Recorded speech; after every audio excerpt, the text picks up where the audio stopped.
Topic: Intonation. Part 1.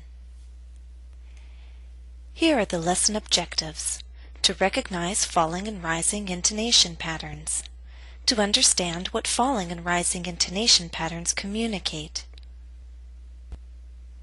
and to develop your ability to use falling and rising intonation patterns with accuracy in your own speech.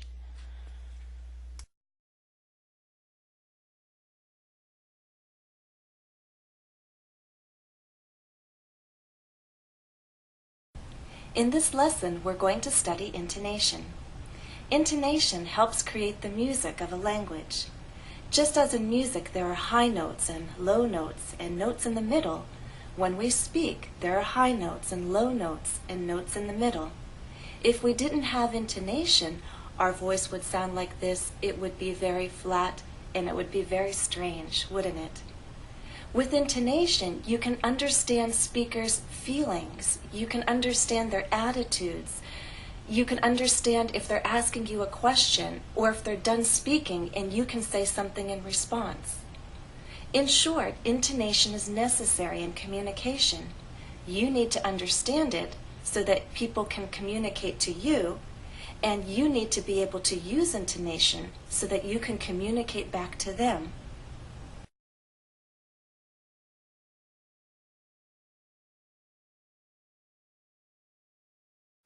Now, in previous lessons, we talked about word stress, and in stressing a word, I explained that it was necessary to make a syllable louder, longer, and at a higher pitch. So you may be wondering right now, what's the difference?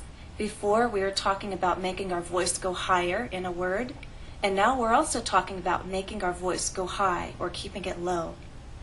Well, word stress is exactly that, stress within a word.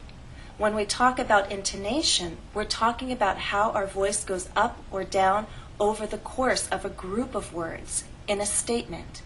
So intonation is a long line of melody. It's where a voice will go up or it will go down over the course of a statement.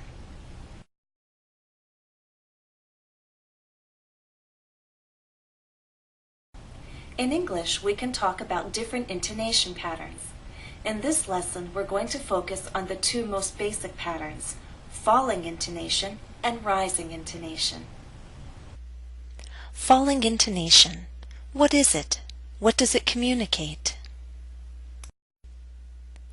Falling intonation is a pattern in which your voice falls to a low pitch by the end of a thought group or statement.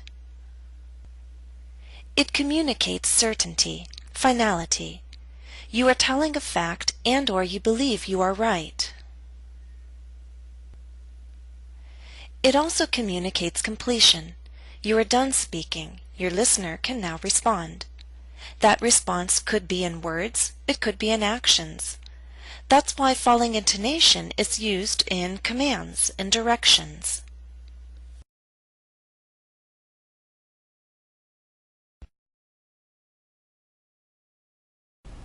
Let me give you an example of falling intonation. Eric builds flutes. He began building flutes after college. He has one flute of his very own. Now we said intonation is a line of melody. In this example, we have 3 lines of melody. Let me show you.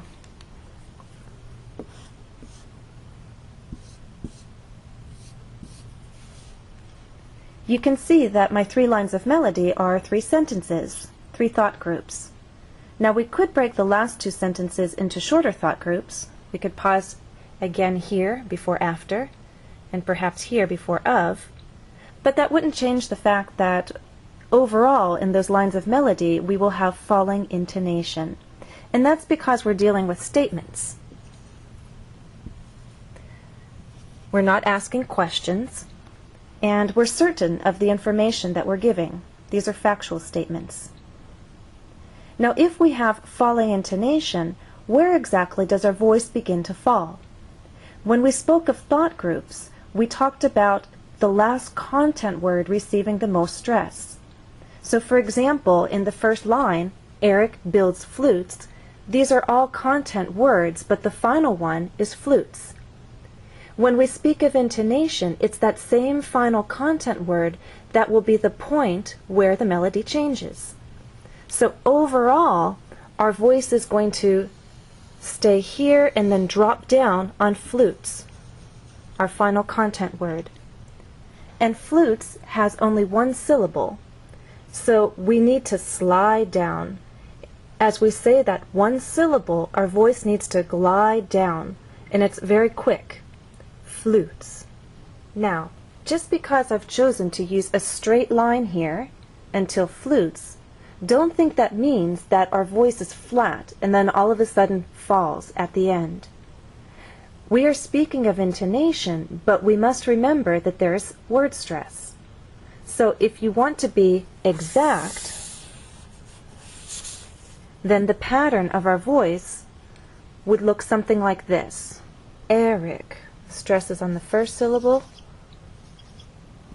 builds as one syllable, and flutes receives our main stress. Eric builds flutes. Okay. So there is still a change of pitch because there is word stress, but the overall pattern is falling intonation. So as not to confuse you with all of this up and down, I'm simply going to draw that straight line and then show how our voice falls at the end of the statement on flutes. Now in the second sentence, our final content word is college. College has two syllables. It's the final content word giving new information. And because college has two syllables, our voice falls a bit differently in contrast to flutes.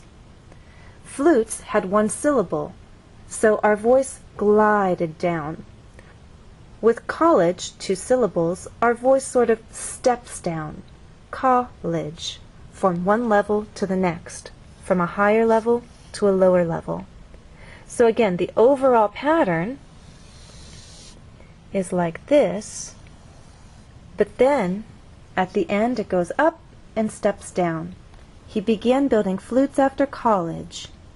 College.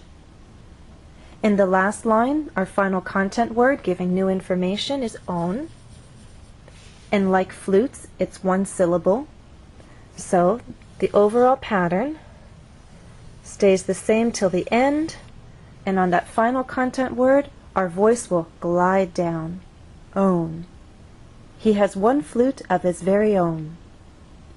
Listen to the entire example again. Eric builds flutes. He began building flutes after college. He has one flute of his very own. End of part 1. Please go on to the next part of this lesson.